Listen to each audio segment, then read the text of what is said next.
Very good. Welcome, everyone, to our December 11th, 2024 public meeting here at the Tennessee Tower for the Inmate Disciplinary Oversight Board for the state of Tennessee. Glad you all are here today joining us. We have all of our board members present in public today. And as our schedule says, I want to defer to our executive director to take our roll call. Director Stahl, please. Yes. When I say your name, can you please announce your presence? Dr. Mary Carpos? Present. Vice Chair Mike Dunn? Present. Member Quanta Lindsay? Present. Member Betsy Wiseman? Present. Member Vanessa Murtaugh? Present. Member Lee Frank? Present. Member Mike Sharon? Here. Chairman Jared Assbinder? Here. And Member Dale Carr? Here. Very good. Well, all these Christmas presents, it seems we have a quorum. So we'll get on with our business. And at this time, we would like to begin with an opening prayer. And since I led the opening prayer last month, I would like to defer to our citizen reverend present today, Brother Quantel Lindsay. If you would open us up for prayer. Yes, sir. Dear Heavenly Father, we thank you. Lord, we ask that you guide us, you direct us, you forgive us, make us better than what we were yesterday. In Jesus' name we pray. Amen. Amen. Thank you, sir. In review of our minutes from the November 20th meeting, those have been distributed as previously recorded. If there be no objection, do we have a motion to approve the previous minutes? So moved. Second. Second. All in favor, say aye. Aye. Opposed, same sign. Very good. The minutes have been approved. And next, I'm going to defer the rest of the meeting to our executive director, Michael Stahl. Thank you, sir. Thank you, sir. Very much appreciated. Welcome everybody to the Christmas edition of our public meetings. Thank everybody for being here. Hopefully, we won't take up too much of your time today. I'd like to start with the next agenda item, which is a quick overview of the last 30 days of the board. As most of you know, we have finalized our annual report, and we'll be printing and distributing that before the end of the month. We have also distributed for initial review 1,628 Class A incidents. So I appreciate everybody looking at those over October. We will be issuing our November incidents in the coming weeks. We have also submitted our annual financial assurances report to the Comptroller and the Department of Finance. That's been approved and accepted. We've met several times on procedural issues internally, and I appreciate everybody's presence at all those meetings and the hard work they do behind the scenes to make sure that we're doing our work. We've also met with the Attorney General's office on some outstanding legal questions. I thought that was a really good opportunity to talk with them. Thank you everybody for being there, and thank you for all the good questions you had for the Attorney General's representative. And we also met and discussed some board-specific sanctions matrix possibilities, and that was a really good discussion we had that we may pick up a little bit today. So that's been the last 30 days. Any questions? Great. Okay, next agenda item is some updates on outstanding matters. We continue to receive additional information for secondary review of our cases from TDOC. We appreciate their communication on that front. Like I mentioned previously, the annual report is on track to be printed and distributed by the end of this month. We're still trying to hire an executive assistant. That should be done by the end of this month as well. The salary adjustment and budget approval for the additional positions that we've asked for are just awaiting signature from the Commissioner's Department of Finance. So we'll be looking to add those positions here shortly. And that's our updates on outstanding matters. Any questions? We are, yes, we're still looking for counsel, right? Yes, we have the funding for counsel. We have put together the job description, and it will be posted probably this week. Okay. And then that will be posted for anywhere from 3 to 4 weeks. So we'll hire that person hopefully mid-January or no later than. And then we are just waiting for the Commissioner's approval on the IP project manager position and the deputy director position. Follow up. Will we be able to see the candidates for the position of the council? We can, yeah. I hadn't gotten any salaries, any resumes yet, but how would the board feel about me sending those out as I get them? Is that something you all want to see? I would like to see them, please, yes. Okay. Okay. I will send them as I receive. I will just, 1 second, Ms. Murtaugh. I will say that we had the posting for the executive assistant position open for 2 weeks, and I received 109 applications. So just when you say you want to see resumes, be prepared We'll see for. resumes. Be prepared to see resumes. May I rephrase that? Yes. May we see the resumes of the ones that you have picked your top picks, top 3 to 5 or something like that? Happy to do that. That sounds very doable for me. Would everybody prefer that? Yes. Okay. Have you pulled through them or? So the executive assistants I have, but I was going to send those out, but I was thinking more, I'll do that for the general counsel position. I mean, I could do that for the executive assistant position as well, but I was thinking maybe we could do that for the general counsel position. So for the executive assistants, I have culled through those resumes and I've narrowed it down to about 4 or 5. And that's why I hope to have them hired here pretty shortly. But I have not started receiving any resumes for the general counsel position because it hasn't been posted. Ms. Murtaugh, did you have a question? No. What I was going to suggest is that we just follow the same protocol that we followed that we all agreed on when the director stalled. That it seems to be, that you read through them and then we get to review them and be a part of the interviewing process. So did I just hear that the board is not concerned with the executive assistant position? We don't need to see who's in that position or have any input? I believe it was in the policy meeting we had in the subcommittee, we deferred to the executive director to choose his own system. That's what I thought too. That's what I was working Yes. on. But if we want to change that, you don't want to be part of that interview process, we can do that. But like I said, the position will close out on January 2nd, and we need to have someone hired by that point. Otherwise, we have to go through the entire process again. So if you all do want to be part of that process, the rest of this week and next week, it would have to be done. So I'm not sure if you all want to do that. I would say that I do not. I believe that this person is going to be working with you hand in hand, and I would defer to you to pick someone that you feel comfortable. That's my opinion. I don't know about anyone. But I appreciate Yeah, that. I make a motion that the executive director have sole discretion over the hiring of the executive assistant position. And we can pick that up, Ms. Murtaugh, for the general counsel position. Does that work for everyone? Second. All in favor? Aye. All opposed? Okay, so I'll go ahead and hire the executive assistant position, and then we'll pick it up as a collaborative effort on the general counsel position. Okay, great. So let me make a motion that the full board be involved in the selection and hiring process of a general counsel. Second. Okay. All in favor? Any discussion? All in favor? Aye. All opposed? Okay, I appreciate that. That sounds good. Sounds like we have those 2 issues resolved. Okay, moving on to the next agenda item. If there's no further questions, submission and approval into the record of the initially reviewed incidents that have been determined to meet procedural requirements for the month of October. If you go into your packet, past the agenda, you'll see that I've included the updated numbers for the approved cases in October, equaling 416, bringing our total approved cases on initial review. Oh, did you not do it? Sorry. Bringing our total to 5,682. I'll make, does someone want to make a motion to approve the initially, thank you, Mr. Carr, the initially approved incidents for October into the record? Make that motion. Wait, Second? wait. And we'll do a discussion.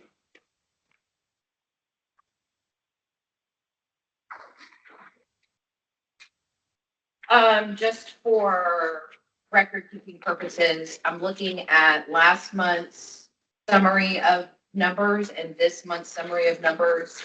I believe it's still missing a lot of the spreadsheets that I submitted to you because at the last meeting, you were missing my January through July and the total was 5,266.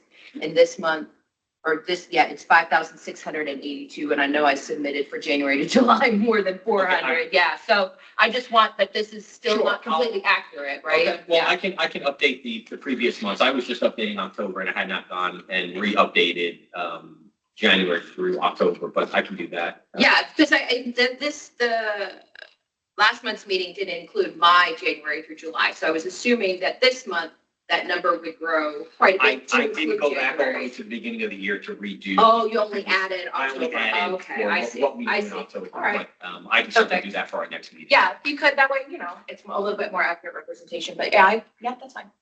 Thank you for the explanation. So we've got the motion, we have it seconded. Any more discussion? All in favor? Aye. All opposed? Okay, motion passes. Appreciate that. And we will have a more updated one at our next public meeting in January. Okay, moving on to our next agenda item. We're a little bit ahead of schedule, which is great. We were going to discuss a sanctions matrix as we intend to apply to the case review we do today, not a permanent matrix application, but we do have at least one case that we'd like to discuss today. And I think we'd like everybody to have a firm idea about which matrix we're utilizing for that case. Now, if you go to the next page on your agenda packet, you'll see that we have disciplinary punishment guidelines that were approved at our August meeting. Those guidelines include the TDOC matrix that is in effect right now. So that's the matrix that you'll see on that front page in your agenda. I'm sorry, Mr. Sheeran, do you not have an agenda? It's okay for sharing. No, is that not an extra one there, Dan? No, this is my copy, but I mean, you can have it. No, here. You're so kind. Yeah, I'm sorry. I thought I had 10. I think maybe I have two of every. Okay, is that where the extra one? Okay, I I swear apologize. Okay, but essentially, if you go to the next page on your agenda packet, it discusses, it's okay, it's up to you all to discuss. The matrix that we'll be utilizing for today's discussion on case review. So I think what I would propose from what I understand previously, we'll be utilizing that matrix that you see in your agenda packet, which is the current matrix that is applied by TDOC in their policy now. Let's have some discussion about that just so we're all on the same page. Is this, it's actually a policy or what they're using before it's adopted, this policy that's already spread out amongst? So you'll see, if you go further into your agenda packet, the last 3 pages are the packet. You'll see that there's another matrix that we were going to talk about after lunch. That's the one that's been submitted but not in policy. And then behind that one is a matrix that one of our board members, Dr. Mary Carpus, has distributed to the group for possible consideration as well. Very good. So the one that's in front of you for this agenda item is the one that is in policy. Current policy, correct. Thank you, sir. So we can discuss that, or we can have a motion to adopt the use of that matrix for today's purposes. I would prefer some discussion. So this piece of paper says something different than this piece of paper. So this piece of paper has the range on it, which is our understanding of what they've been given to apply. So for the first class A with no priors, they have a range of 0 to 9 months sentence credits. But when you look at this piece of paper that is headed disciplinary punishment guidelines, it's not showing the range. It's just showing class A sentence credits if they have no prior 9 months. But in reality, they have a range. They can either take 0 all the way up to 9 months. So I'm uneasy with this particular graphic because it actually, if someone were to read it, they would think somebody automatically would have 9 months taken away. That's the way this graphic reads. But we know from policy that this is the actual representation. So for guidelines in place, this is actually the representation because it has the ranges. So is everybody comfortable using that? I think it's the fourth page there that represents the range of options? Is this attached to the agenda online? Yes, it's all. So just for those that have a copy in front of them, Dr. Carpos is referring to the graphic on page 1 of the disciplinary punishment guidelines as opposed to what Mr. Stahl said, page 4. Those are the 2 pages she's comparing.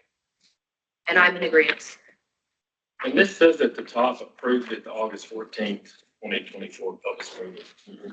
This is how I'm, Actually, both of them say that at the top. Yeah, those entire 4 pages. Well, the difference is that this is listing the maximum, right? And Right, in the fine that's print, it's just saying the maximum. I know. Right. Yeah, I think we all agree this is good.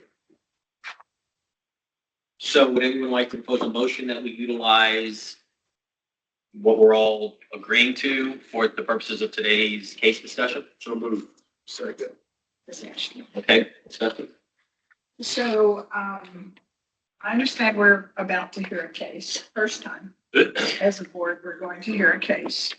I'm unclear, and maybe it'll become more clear as we hear the case, what it is that we're doing with regard to the case itself.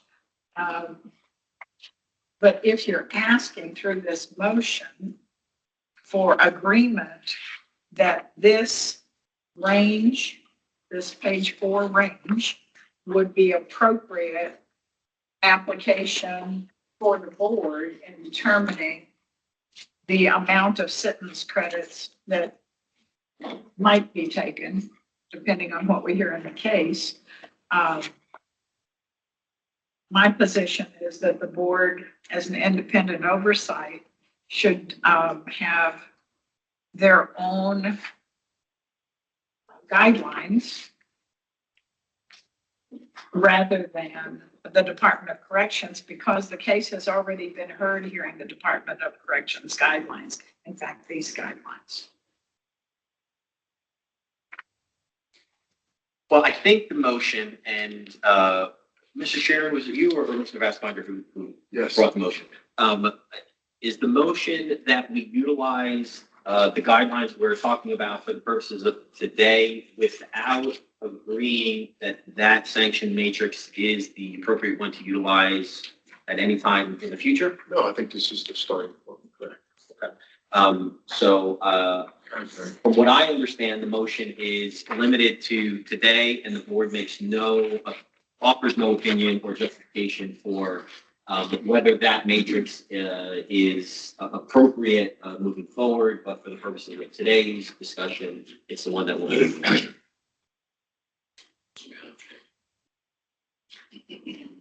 Could I just ask for clarification? Are we just discussing the case, or are we going to make a determination of sentence credit withdrawal? I'm going to be asking for credit withdrawal. Credit withdrawal. Right. And To remove. you would like to ask that within the context of the Department of Corrections own matrix. Right. Thank you for the clarification. I Yes, appreciate ma'am. it. Okay, any more discussion? Okay, all in favor? Oh, I'm sorry. One second, Mr. Carp. I would like to say, I think I brought it up in the Friday meeting that we had online, excuse me, that this is just a starting place, and we're going to set a timeline. We're going to make our own matrix. I want us to all get that into our mind, and we are going to make the matrix. But I will say this really helps that if we do something now to show the people that we have done something within this time period. And I've only been here 2 months. Well, this is my second meeting, but you've done something in the time period you've been here. And that will have volumes of thought and consideration at other meetings that we are going before at the first of the next year. And I'll leave it at that. Okay. Yeah, appreciate that. Okay, well, that closes the discussion. We have motions on the floor. All in favor? Aye. All opposed? Okay, motion passes. Great. Thank you, everybody. Okay, moving on to the next agenda item. You'll see the next sheet in your package should be the submission form that I created.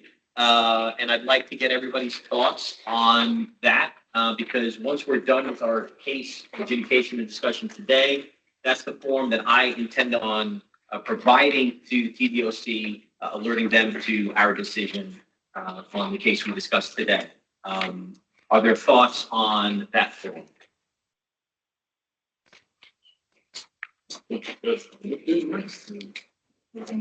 I like it. Like,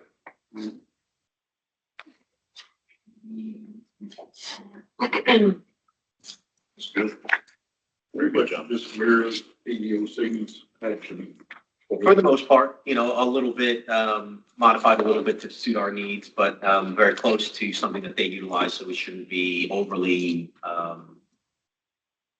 confusing for them. Do we have to have this approved by the? Remember. I don't think it does. That's not true. Okay, No, it's not. I No, thought the I. Attorney General's office has forms that they utilize all the time for internal purposes. It doesn't have to be approved. We can submit it for approval. No, But I didn't know if we could start using it today. yeah. Yeah. Yes, Ms. Murphy. Somebody refresh my memory. Did we decide to not include the board member's name that was bringing the case? Was that something we decided we weren't going to do? I don't. Okay, that's my one question. And then, it's not a need for me. It's not. But that's what we're discussing. I don't think Yeah. we need to either. I just Okay. was throwing it out there because it wasn't on there. But yeah, who was that? Well, Let's single out the exact, this way it's only y'all two on the form. I'm okay with that. my name's on I'm okay with everything. that. Yeah, it's only y'all two. So I just wanted to make sure. And then, also, I know we discussed like a timeliness of the inmate receiving a copy. Did we want to put a copy to inmate within X amount of business days so that they're getting it right? Because I think that was kind of an issue when we discussed this previously. And then also housekeeping, Vanessa R. Oh, okay. I didn't Yeah, know what always, that was. professionally, always Vanessa R. Sorry, I know that's nitpicky, but it's a thing. Okay. Along those lines, do we want it, the board members' names? Oh, It's up to you. I mean, I just. Well, that's public record. Our- I know, typically the but do we forms- want to like, Typically the forms. these are the people that just took your credit away? Yeah. Well, Google typically, that. Right. I mean, typically, the forms we've been using have been with that headed format, but we don't have to. So please let me know what you. I would prefer taking their names off, not that it's not public record and they can't go find it, but why hand it to them? Okay. That's my thought. Okay. I can roll with that. I mean, this is not going to be good news. I can roll with that. Let's literally make it just y'all two. That'd be great. Okay, so let's take up that suggestion first, because we have two suggestions, I believe. So the first is removing the board members' names from the header. Just from an informal show of hands, who has a strong preference to keep it? Nobody. Okay, so, In legislative documents, it says the Senate or House, that list every single member of the legislature. Same with the comptroller's office, same with something like that. okay, so I'll remove that piece of the header. Okay, that sounds good. And then the second item to be suggested for modification was a specific time limit on the distribution to the inmate. The only thing I see wrong with that is as slow as they are, I would hate for something to get overturned because people that we can't control are serving it to these folks. That's my only concern. I know where you're going. Yeah, I don't have a preference either way. It just was a If we had concern. control over, if Lee was gonna go serve the prisoner, then I would feel better about it. I I think agree. it's always. No, I absolutely agree with you. We can always send it legal mail. We could. Certified. And they have to receive legal mail. I think- It can't be withdrawn. Yeah. That would get expensive for us though. That would be a huge cost for the board to do that. Would it, large thing, I said, legal, they have to get legal. is it like pistol mail or? Yeah, it's legal. It doesn't get lost in translation. Legal mail makes it to everyone.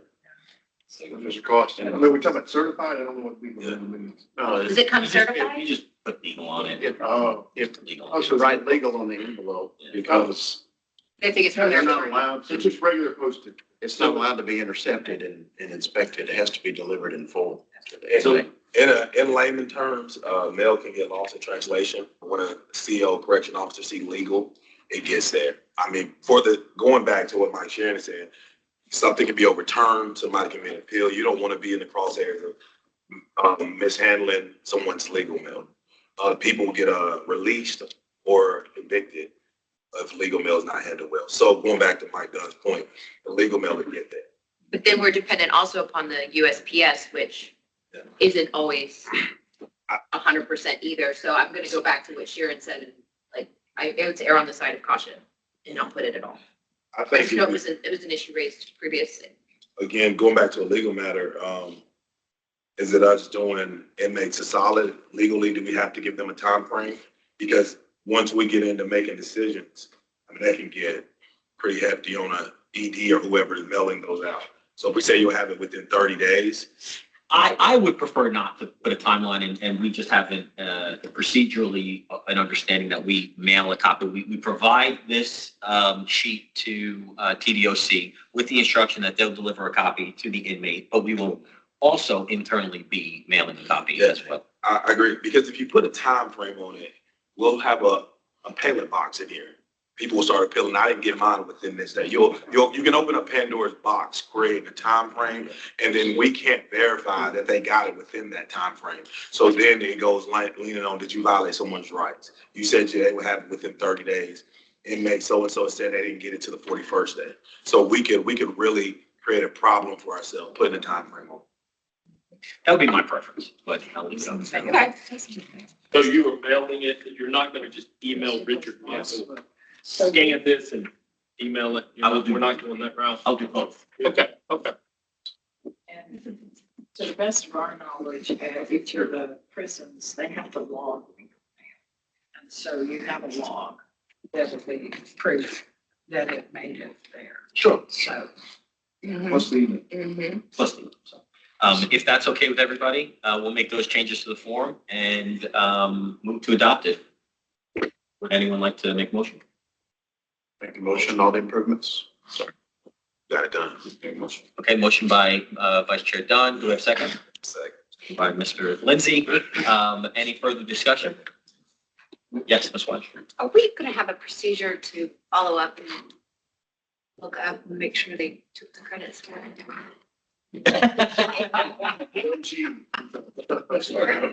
Just assume.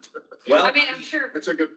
that's a you good guys point. will, but like, are we going to How are we gonna know? Right. formally like agree we're all going to, maybe whatever, if you bring it, look it up, or well, I think that's a good point. have the Can we- executive assistant does do that- it, or? Does that go to this motion? Can we approve this form and then get to? Yes, I'm sorry.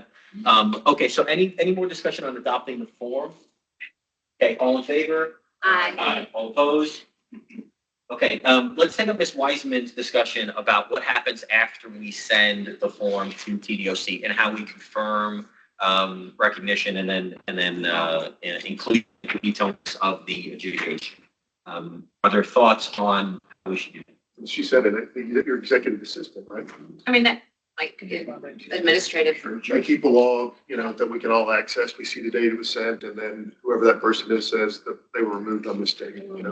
Thomas was checked and was removed on Yes, mistake. and if there's a point of contact at each facility, that's really, the buck stops with them for all the updates on Thomas. I think that doubt person This that is sent you. sentence credits. Sentence credits. It's the headquarters. Okay. Yeah, I think there's like two people at Okay. Central and they're the ones who actually make the changes. Then it could be sent directly to them at the time of, directly after the decision. And if it's a time pending issue or someone's set to be released, and this could alter that, if it's not entered in time after we've already sent it to them to do that, they could be liable for an early release that wasn't. So I think maybe what I'm hearing is we send the form and then the executive assistant will calendar it for follow-up within, let's say, the following week. and every week thereafter until the update is resolved. And if the adjudication and update isn't resolved by the third or fourth week, there's a follow-up with TDOC. That's a And the good, board. that's a good. And the board. And also, are we going to, do we want to have like on that line in the Excel spreadsheet, like our okays and not okays and all that, that we were talking about earlier this morning? Like delineate which ones we actually voted on to take more credit of. Like, should we? Another column? Yeah, I mean, somehow I think, don't you think we should, I mean, that's up to you all, you know, it's whatever you. you know, like maybe for next year's annual report? Well, and I think there's probably a way that the executive assistant, as they're going through them, can open up that info pack, right? And highlight it somehow. So that's part of that person's process when they're going back and they're saying, okay, and then they can highlight it somehow and And make a note. and Right. make a note within, because that info packet's not locked, right? So No, like, it's not yeah, locked. right. So they could go in and as they submit it, they can change it to, we could color code it, you know, right? Like pink means submitted, yellow means received, purple means put in. So we can kind of know where it is in the process in our own cases. So I'm sure that we can maybe develop or Mr. Stahl and the new executive assistant could develop some type of system that works really well for them to document. Because don't you think like 6 months from now, we're going to want to look back and say, we've taken credits away from. Sure, I think there'd be a separate, sorry to interrupt, No. a separate spreadsheet that shows all those, right? So I think so. he may put it on his Excel spreadsheet, I would. And then there needs to be a master, right? That your Right. executive assistant is putting, you know, everything from how many contacts they made before it was put in there. Because that's what people are going to want to know from us. That everybody just has viewer access Yes. to. Right, And there will be certain users of that Right. spreadsheet who have the authority to make changes. And I totally agree, having that master Tally them, spreadsheet. And the master spreadsheet may include who was the board member who brought the case forward for review. That way it's on that master, rather than having to go into the individual spreadsheets, which to my knowledge are not locked. No, they are not. He just They're verified. not They're locked. not So having that Not locked master from that's us, locked. Right, you could go in and edit it right now. Just- Right, but just the to public clear up can't what access. Everybody who goes into FileNet has viewing and modification privileges. The only thing you all can't do in FileNet is delete something. I have delete privileges, but you all can change them. but there's an audit trail too, right? You can tell who did what. Yes. I hope so. Yeah, I go in there, yeah. erase all mine. Like, I'm going to go in there leave, and not put the just legal cover, queries, man. make them look. Yeah, totally go in there. I was gonna say. All right, let's about- not play dumb games here, about because that's a lot of work on me. I have a wonderful case that I will be bringing in January, and he gets out in May 25th, 2025, that's timely. So we do need to be Excellent example. watching, It'd be a good test for that yeah, procedure. how quick they take care of those. Yes. Well, and Jerry, I know you want to spare your voice, but if I remember correctly, either 2 or 3 public meetings ago, you made mention of the fact that sentence management has a backlog with regard to actually taking these removals. They do, but they're actually, by what I'm seeing on this month, some of them are actually, last month's cases have been taken out the 10th of this month, December. So they are. Closing that gap. They're closing the gap. Right. Because it was taking 6 months or so. Yeah. That's good. That's good news. Thanks, Jerry. Okay, well, I think that's a really good plan for our submissions once we start adjudicating second level review of these cases. So excellent, I appreciate that. Does that satisfy Absolutely. anything else? Okay, good deal. All right, well, by all means, let's move on to our next agenda item, which is a meeting discussion on an actual incident that has been reviewed by Mr. Frank. We're going to review that disposition and talk a little bit about the board's thoughts and maybe actions moving forward. And I will pass that off to Mr. Frank. Thanks, sir. Everyone has the case. Yes, everyone has seen it. I will go ahead and move. In pursuant to TCA 4121-236, I am requesting 6 months of TDOC inmate number 569203 sentence credits be removed for an ASO incident number 1647040 on 10/23 of 24 in Riverbend Maximum Security. The request is in compliance with current TDOC policy. Inmate number 569203 has been found guilty of 12 Class A infractions in the last 36 months, or 10 Class A infractions in the last 18 months, or 4 Class A infractions in the last year. Inmate 569203 committed an assault on staff without a weapon by spraying a correctional officer in the face with feces. Our correctional officers face a hard enough job without having to be subject to such atrocities and disrespectful acts. Okay. That was my motion. I second. Okay. What is the discussion? It was, excuse me, 6 months. 6 months. I'll add to that by saying, I appreciate you bringing this up. I've seen hundreds of examples of corrections officers with urine and feces thrown in their face where these inmates will save it for the right opportunity. And many, many times they get no punishment from it. And there are some DAs that will actually take on a case against an offender, especially if they have a communicable disease of some kind, and use it as an ag assault, but that's very rare. So in my opinion, it's about dang time this is getting some sunlight. Thank you for bringing it. Here. I will also add that if you looked at it, the inmate had received only 6 days time served. That was it, besides the $5 fine. We've got 2 board members, I think, want to talk to Mr. Lindsay first and Dr. Carper next. Mr. Lindsay?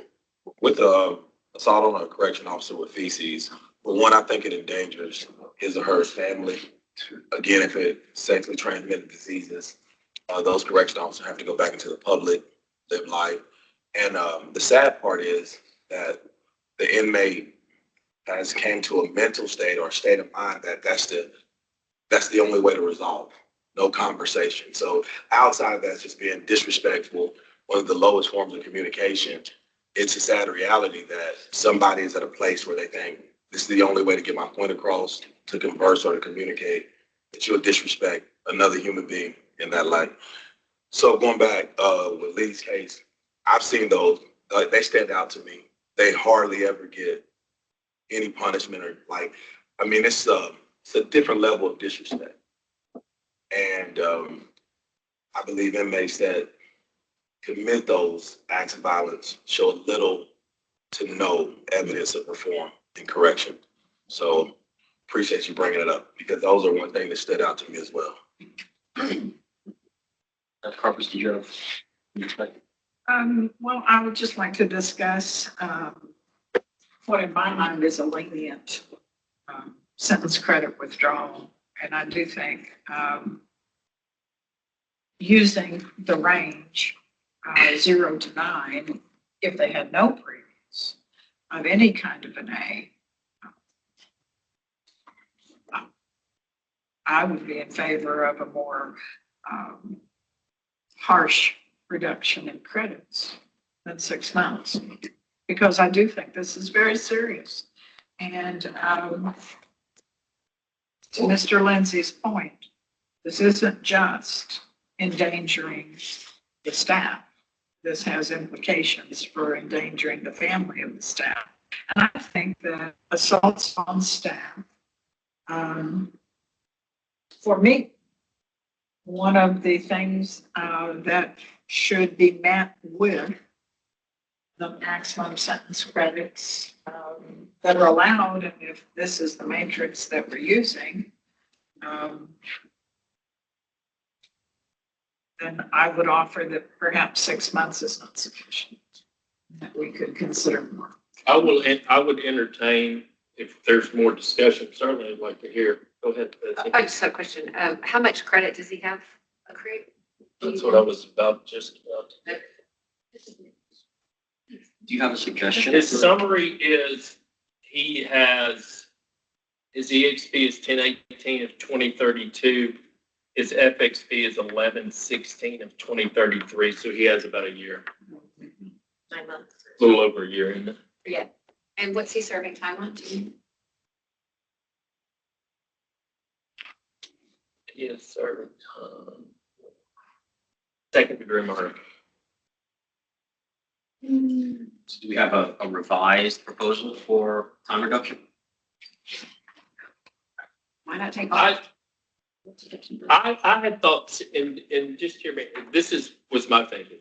Yes, he's got in their matrix, we could go for 15 months. I felt that, I don't know, coming out of the gate, I guess we could. I was actually 6 was kind of my base where I thought we should start. And if members think that it needs to be more than that, I mean, I certainly entertain that. It's nothing. I just felt that as far as letting TDOC know that here we are, we're starting, coming out. I hate to always, I don't know how to say that. No, I think everybody, I don't everybody wanna- understands. I don't want to Sure.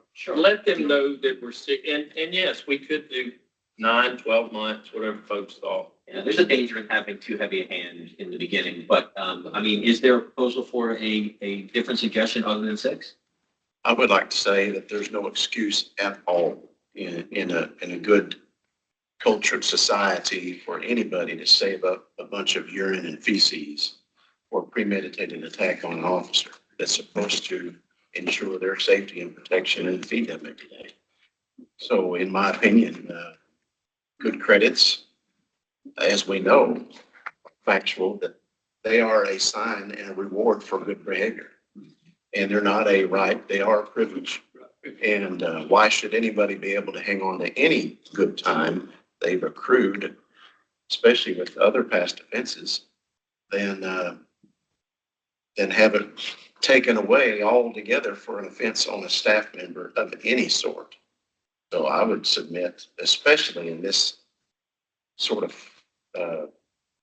type of incident where they premeditated and saved up the amount of urine and feces to throw in an officer's face, all over his body, that they don't deserve to keep any good time they've accrued. Take it all. I will make the point that going back, 2017, there has not been another ASO from this inmate. There have been weapons, a lot of PDWs are the main charge that they've had. So this is not a common occurrence with this person. How many disciplinary offenses does he have? Well, I read that. Just going back to, I think you said 12. You say 12, I Brian? just want to highlight. in the last 36 months, which is what TDOC Yes. says as of right now, they can go back Yes, when they're looking at this. He's got 12 A's. And those are PDWs. I'm counting in RTPs and TSDs, A offenses that he's had. sure. He has 10 in the last 18 months and 4 in the last year. And I believe That's a lot. He's serving time on that. Convictions on all those? Oh, yeah. Was this a plea or? Yes, it was. It was a plate. And I believe if we make a strong statement, we're making a statement that we are backing up TDOC. We're backing up those officers. We're backing up the staff. We've got their back in this situation because they're in an environment that happens to them all the time. They're used to it. Horrible situation, but they're used to it. Part of the job, they're told all the time, be careful because they could do this. And, but it's horrible to the general public and society. Yeah. That stuff goes on. I agree with Quantel that it is a certain sort of disrespect in it. Even more taking a swing at somebody. It's like, you're not even worthy of me taking a swing at. I want to throw my feces on you. I'd rather send a message to those officers, we got their back.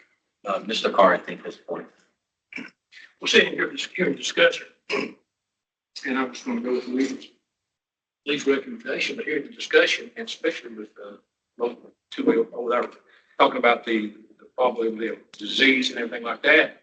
But then coming back to this gentleman here, he had weapons, he said everything else, but now he has lowered his cell to think that he can do this now. So I think I'll be good with, doing more than the 6 months. Yes, sir.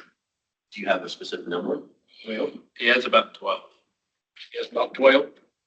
Well, in this case, if we want to, and to echo Vice Chairman's words there, and I'm not trying to put words in anybody's mouth, but if we want to make a point and show that the workers, the guards and everything, that we are behind them, take it off and show them that you're not going to be doing this anymore. Mr. Bassman? Excuse me. We have an assistant prosecutor here on the board, and being a person who has received the PC Shire before, even before it was a felony to do that to officers, but now that statute, assault on an officer, is a Class E felony, which is a 1 to 3 year felony. The way I read the statute, if he had no prior criminal conduct ever, and this is a criminal court, the minimum that he would have to do in jail, if this was John Doe out on the street that never had been arrested, he's got to do a minimum of 90 days in jail. So normally, which luckily in the county jail, we could prosecute these cases. But this person is looking at a minimum of 1 year if it went through, if you took it to court, right? Right. So to me, he would actually, with his enhanced criminal factor, he's probably looking at 3 years.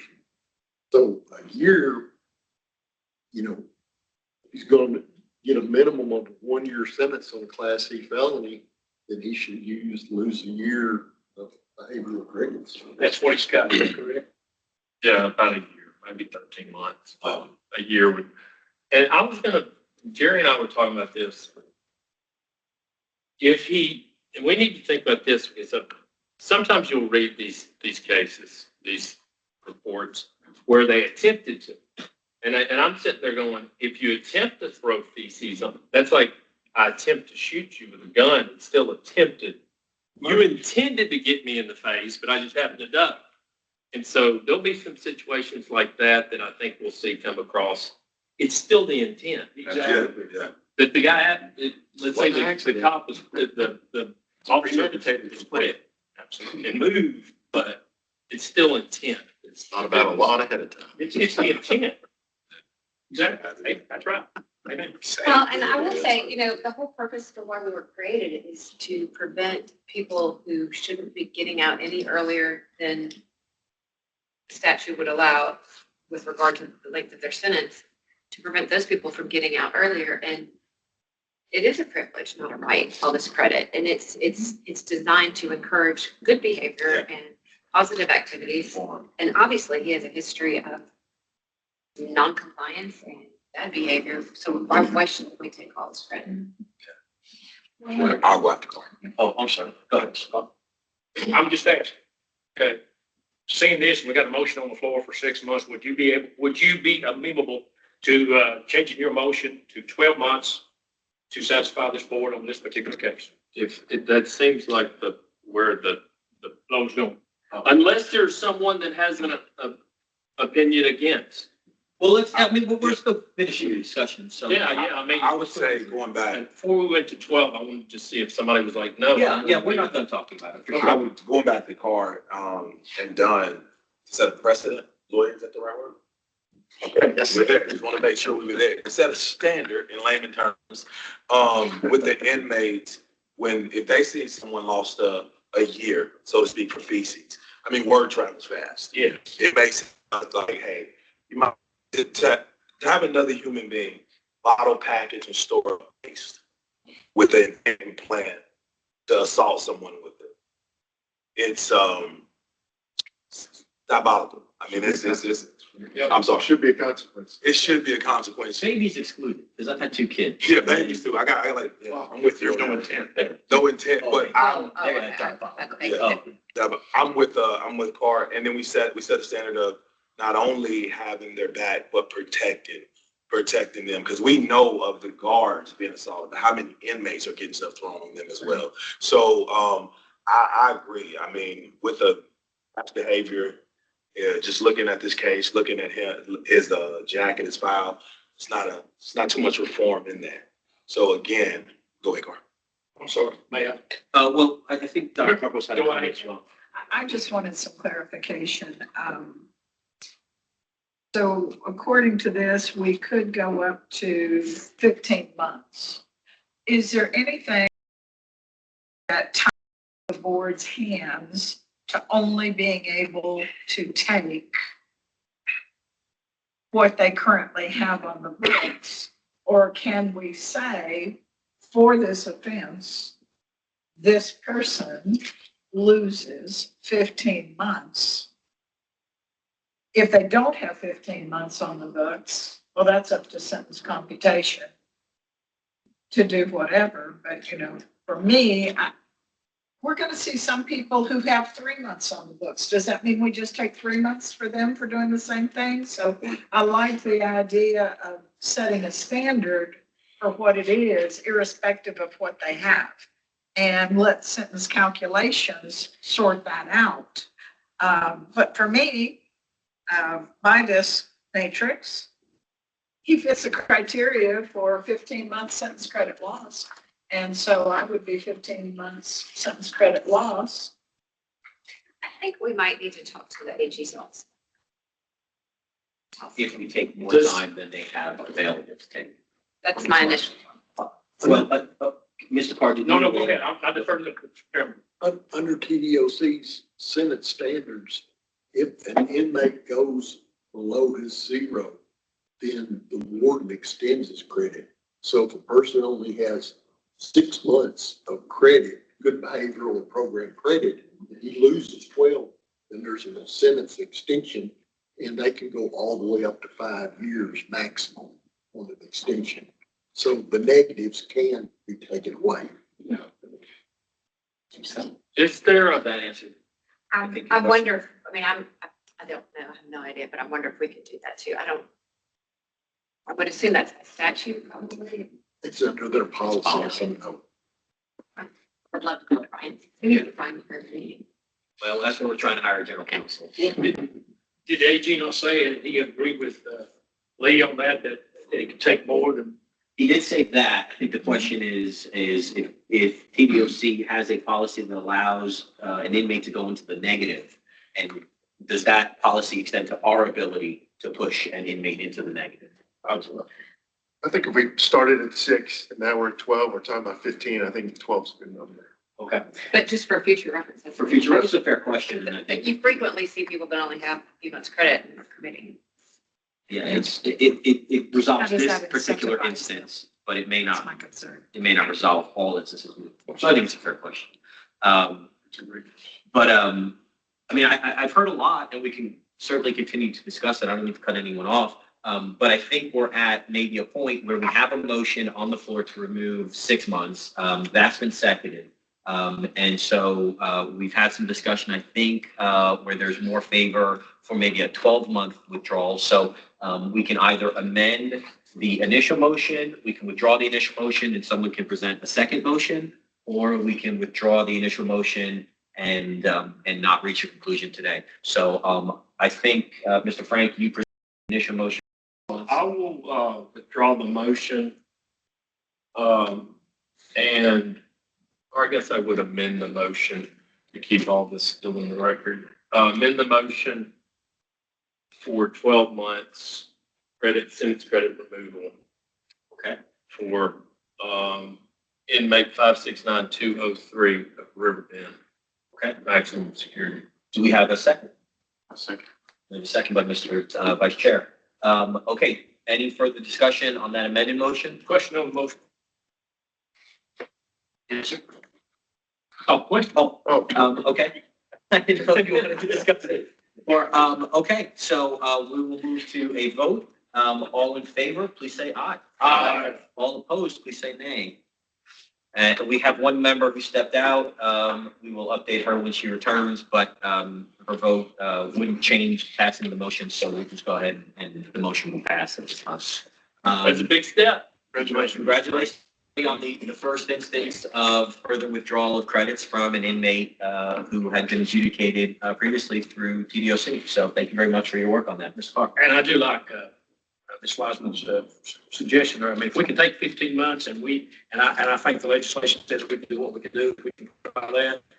I wouldn't care if it took 15 months from, if we make our matrix, whenever we come to our matrix, and if something comes to that particular instance and that particular, and I was gonna say a minute ago, they've probably been storing this for days upon weeks, for the right moment. So make it hurt, make it hurt. Okay, appreciate that. Okay, so we are at the point in the agenda where we can break for lunch. We can do that or we can keep going. What would everyone prefer? I just think to use the. Okay, do we want to break for a full 30 minutes or do we want to have a 10-minute break? Work very much, can we eat?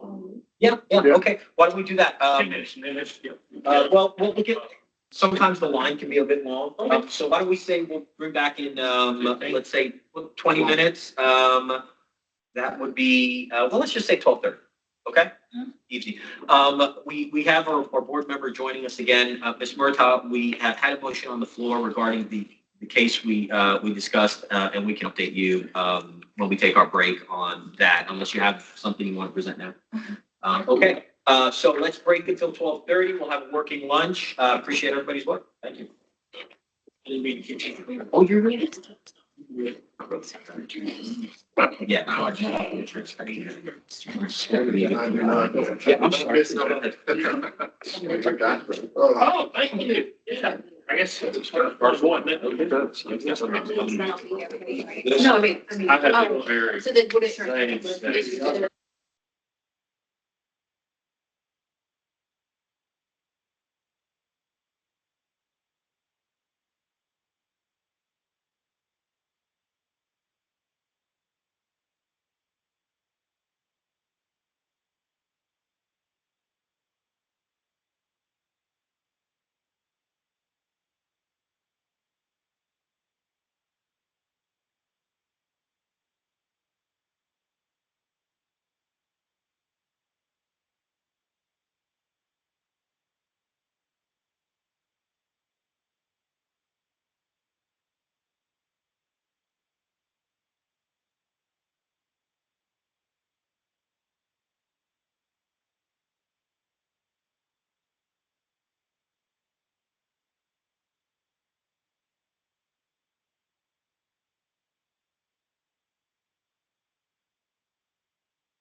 These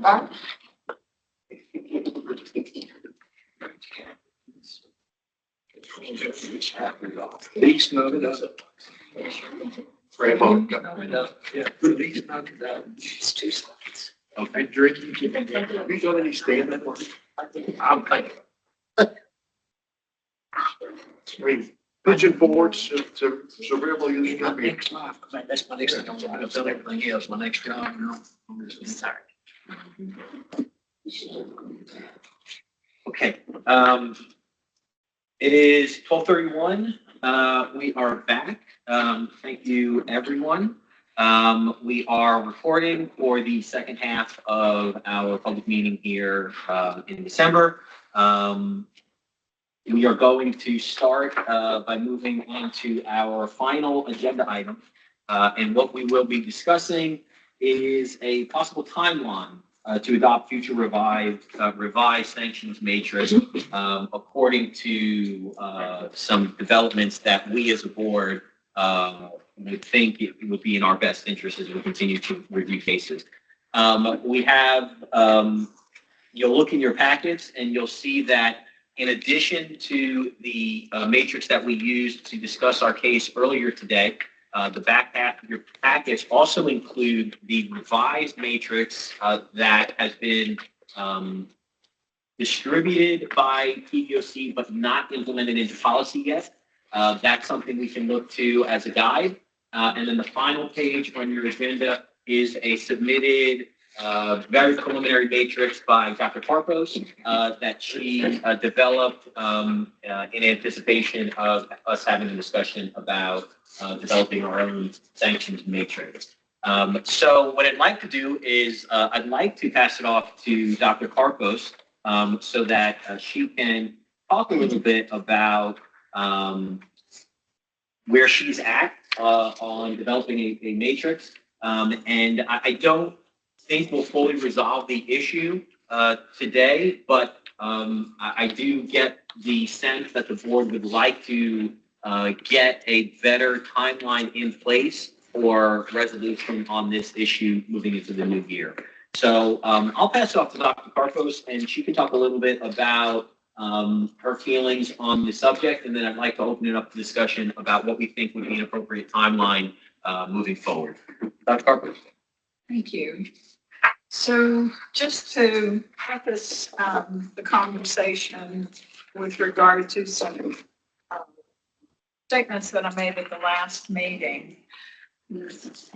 At the last meeting, I delivered a PowerPoint that was a summary of observations from more than 2,000 cases that were assigned to me to review. It was a randomized sample, and I'm going to ask the Executive Director, Mike Stahl, to show one of the PowerPoint slides from that presentation because it has to do with why I think it's important for us as a board to construct a matrix and to consider our role with regard to public safety and sentence credits. So I'll give him a moment. It's the one here. So this slide should look familiar if you put slide on the presentation. Yeah, I did. It's not. Slide should.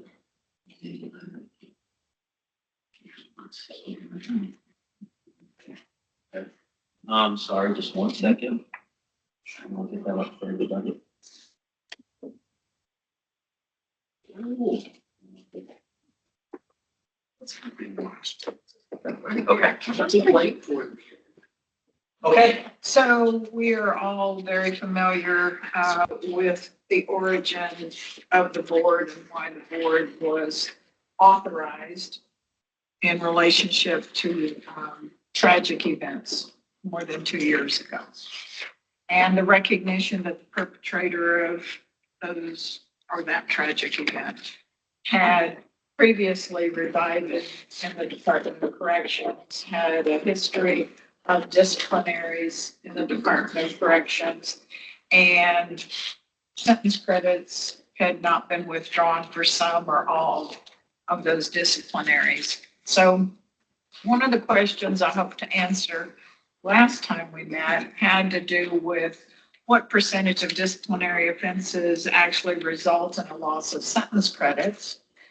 And in the sample observed, 70% of the cases did not result in a loss of sentence credits. So the use of loss of sentence credits as a sanction did not appear, at least within the sample, to be utilized as often as it potentially could be. And one of the questions asked and answered in the presentation had to do with certain types of offenses, and this certainly relates to the case that we just heard before lunch that Mr. Frank presented to us. It was an assault on an officer. And so assaults on officers with weapons, in the sample, 1 out of 3 are not losing credit in relationship to that. And so being able to think about whether or not that type of behavior, along with some other types of egregious behavior, are in fact signals that someone poses a threat to public safety. While we may recognize that disciplinary offenses are certainly memorialized and responded to within the Department of Corrections for the sake of managing the inmate population, in addition to managing the inmate population, as a board, we're in a position to think about protecting public safety and how we can protect public safety by identifying those offenders who are demonstrating while incarcerated that they pose a threat to those around them. And that, in my mind, is indicative of the likely threat that they would pose to the general public were they released early. As we know, sentence credits provide a pathway for the earlier release of someone rather than just fulfilling their entire sentence as imposed.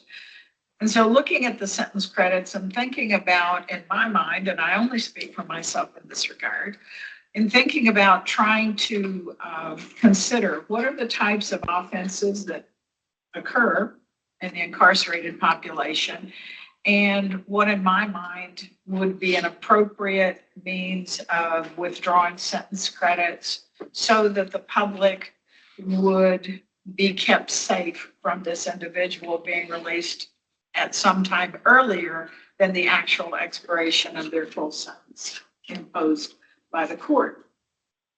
So that was kind of the thought behind creating the matrix template, and it is just a draft template, to capture some of those ideas and thoughts and give other board members kind of a place to collect their own thoughts.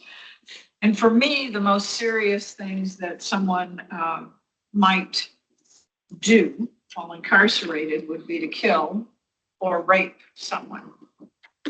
And so for me, in my mind, the withdrawal of all sentence credits would seem appropriate because rape and homicide are extraordinary indicators that someone would pose a grave risk to public safety were they released even so much as 1 day earlier at the completion of their sentence. And so in drafting the matrix on the far side, or what you might call the most extreme removal of sentence credits, I placed crimes like homicide, rape, participating in the accomplishment of a homicide, or participating in the accomplishment of a rape. And so I'm suggesting that the board consider, not necessarily today, but at some point in the future, adopting a matrix that would allow for the board to systematically remove all sentence credits from anyone who has a disciplinary for homicide, rape, participating in a homicide, or participating in a rape. Stop there for any discussion.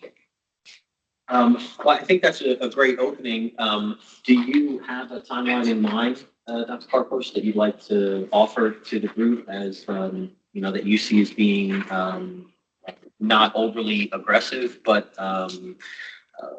moving forward in this regard? Thank you for that question. I do think, particularly for those who may be watching us and not familiar with kind of what's happened over the 12 months that the board has been meeting. We, by the early summer months, had access to the Tennessee Offender Management Information System. We refer to it, you'll hear us refer to it as TOMIS, TOMIS, and it is a record-keeping system for the Department of Corrections where incidents are memorialized along with a variety of screens. The specific ones that we view through this board have to do with disciplinaries that are written and how those disciplinaries are then translated through the hearing process. And so over the summer months, given the fact that we had access to Tennessee Offender Management Information System, we've had the ability to review thousands of cases. And in reviewing those thousands of cases, we've had an opportunity to become better informed with regard to the types of offenses that occur within the Department of Corrections and the types of decisions that hearing boards at each of the 14 prisons make with regard to those. And so I think, given the fact that we are now fully constituted at 9 members, which has not always been so, we find ourselves together in a place where we're better equipped by virtue of reading thousands of cases and also having a full complement of board members to take up this discussion of what would a matrix, if we decided to have a matrix for the board, what would that matrix look like? And to the question, how long might it take for us to reach a decision in constructing such a matrix? And I would advocate that the board has the knowledge and the technology currently at their disposal to reach such a decision within the next 30 to 60 days. Okay. I think that would put us around the February public meeting. Is that right? If we took 60 days? So I think what I hear is the proposal is to take the next 30 to 60 days and no later than the February public meeting, be able to discuss and hopefully vote on an adopted board-centric matrix, or at least take up the question about whether or not we want to go in that direction. If we want to continue to utilize the TDOC matrix, either the one that's in policy or the one that is available but not yet adopted. Yeah, I would like to say that for something this serious, their new matrix, they're going to have to take time. I mean, they're going to take, with their matrix, they have to take time to renovate. There's no more zeros at all. So I think this is really encouraging it, at least that, and they have some cutouts here from rape, sexual battery, and homicide. What's What's that? Where are those on here? Because that's what I was looking for. All I could find was escape and assault. Oh, down here, right? And this was Kind of hard to read. It's class A. But what I was going to say is I hope we do spend, if we're going to go in that direction, that's a big step. And I think we need to certainly spend some Zoom calls on that in the coming months. Okay. Instead of just trying to do it all right here, of course. More than 30 to 60 days though, or do you think that's a good time frame? I mean, my feeling is that this is a huge step for them.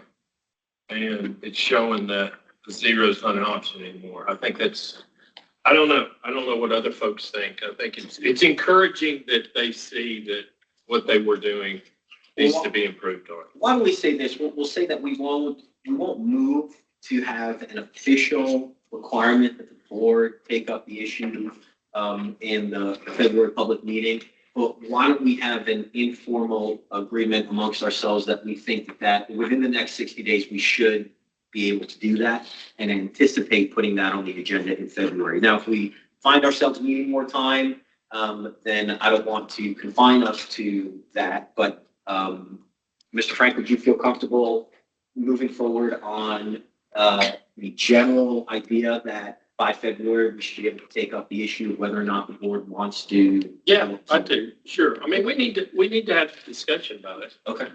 My whole concern about is going in Mary's direction, and it's not that I want to be lenient or soft or however you want to term it. It's that if we have a totally different matrix and it's like jacked up, well, that's not a good word. It's higher, quite a bit higher than where TDOC is. We're going to be overturning every single case if we have to follow our matrix, right? It's certainly something to think about. I mean, We will have to do that. well, Because if, let's say they're 3 to 4 months and we're 6 to 9, 6 to 12, we'll just have to go be sending them form after form. This is getting overdone. so I think that's what the next 60 days will flesh out. Okay.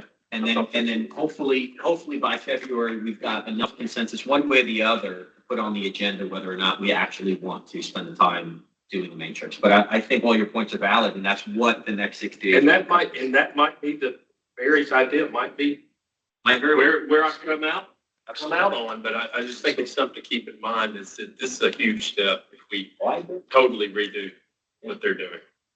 Ms. Murtaugh? I was just gonna say, and, other people feel differently, I can certainly understand, but I think we should be prepared in 60 days. Is that what we're That's saying? what the Proposal 30 to 60 the days. general but- proposal. General proposal. So I think we should be prepared to answer that question. Which matrix would you like to use? TDOC old, TDOC new, Mary modified, right? I think we should absolutely be in a position to have that discussion and finalize something. So while I can appreciate that maybe we don't want to put a timeline on it, like if we need more time, I would be comfortable with a hard deadline. The February public meeting, you will come prepared to, or I will come prepared to make a decision on that day. If others feel differently, no skin off my teeth, but that's how I feel. 60 days. Put in some team calls, 60 days too. Do we give them, Flexible, but I agree. do we give them enough time for their new policy to be implemented to see the improvements? So It's already being implemented. the new one? Informally, it's an advanced directive ahead of their policy. Well, So I'm not they're saying- copy of that. Well, the thing is, saying on my We don't case. know that. we don't know that for sure. I don't know. Copy of that We direct. were told that, right? I'm not saying it on my One case. But until it's published, that's what I was going. We were told that. But I think you're right. They are using, we know at least one place they're using it. But I think it's fair. I think 30, 60 days, I think that's doable. Do we want to set up a meeting or any number of meetings now to discuss this issue between now and February? We have the Tuesday teams call is We ready. do have a standing meeting on Tuesday. Do we want to ask everybody to attend the next Tuesday's standing 10 o'clock meeting? And Everybody that can. Why everybody not? that can, and we'll begin discussions on this point. Mayor, what do you think, Mayor? I'm ready to discuss it any day. Okay.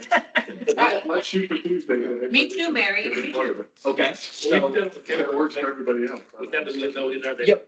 I just sent out a revised link for next Tuesday. So what I'm hearing is that we have an expectation that this issue will be discussed, if not voted on, in February. We have our first meeting to further discuss the issue next week on Tuesday at 10 a.m. at our standing meeting. And we will plan as many meetings moving forward as we need to hit our 60-day expected time. Sounds good. Is that fair? Well said. Okay. Well, that will be the plan moving forward, and I will send out a revised link with that point for next Tuesday. Is there anything else, Mary, on this issue? Gail, did you have your hand up? I was going to say,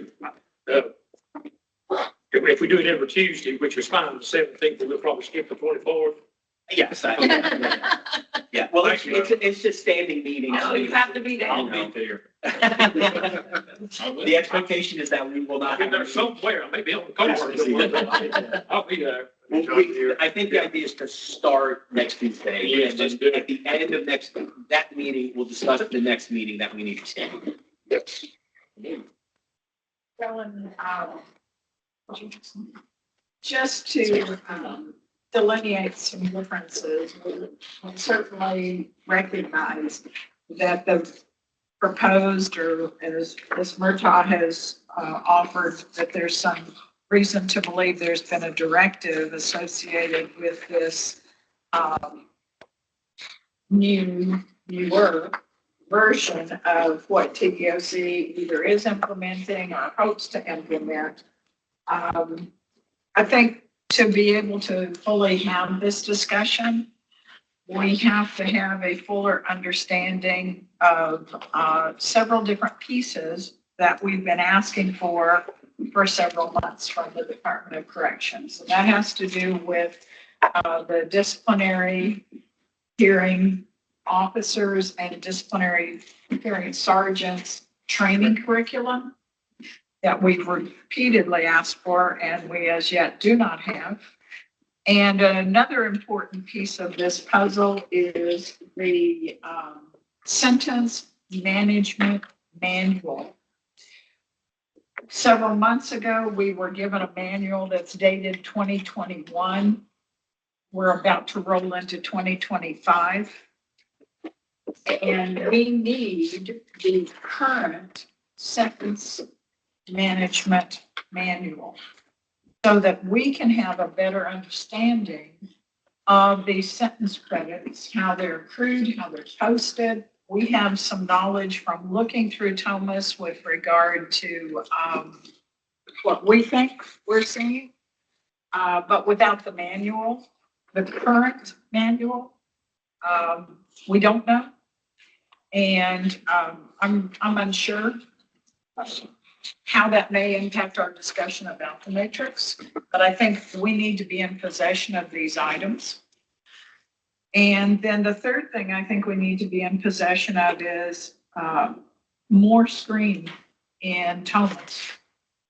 We've asked for viewing rights to more screens in Thomas. We don't have anything but viewing rights, nor are we asking for anything other than viewing rights. But we want to be able to view all of the Thomas screens that we may feel are related to understanding the incidents and the hearings. And we have yet to be granted permission to some of those screens. So currently the board has access to how many screens in Thomas? I don't know. 8. There's 8, but something not 8. Something out of, 30 something screens. So we would like to have, I would think, more information in these 3 areas would be helpful to further our discussion over the next 30 to 60 days with regard to developing a matrix. Yeah, all good points. And just to echo some of that, it has been requested. It has not been received. We've also made note of it in our annual report. So we will continue. I will continue to engage on those points so we can get, given the end of the year, just from a practical standpoint, it's unlikely we'll have it by next Tuesday. But I'm hopeful that moving forward, we will have those things so that maybe we can talk, after next Tuesday and beyond and have more at our disposal. Certainly, we won't resolve this issue next Tuesday. So hopefully we can have maybe a little bit of a discussion Tuesday, continue to get resources that we need to hit that 60-day period. But, that point is well taken. It is. Okay. Is there any more discussion on this agenda? Okay. Well, the only other thing we have on the agenda for today is public comment. And I do see that we have a phone number that's logged into our meeting. Is there a sir or a ma'am online that would like to offer public comment today? I think the number is 205-903-8745. 47. Is there anyone there? Okay. Hearing no public comments, I'll move on to closing notes. Just a couple of things. We have moved our next public meeting in January from the 8th to the 15th. I will send out a revised link for that, but the reason was because our agenda setting meeting would have happened on the 1st, which is a difficult day for people to work. So we'll be moving that to the 15th, and we're moving our agenda setting meeting to the 8th. The only other note that I have is thank you to all the board members who brought gifts for Christmas. Yes, thank you. There's a tree with some presents. Please take, there's one for everybody, so please take your gift before you leave. It is, I want to wish everybody a great Christmas, happy holidays, and we'll talk again, but happy New Year as well.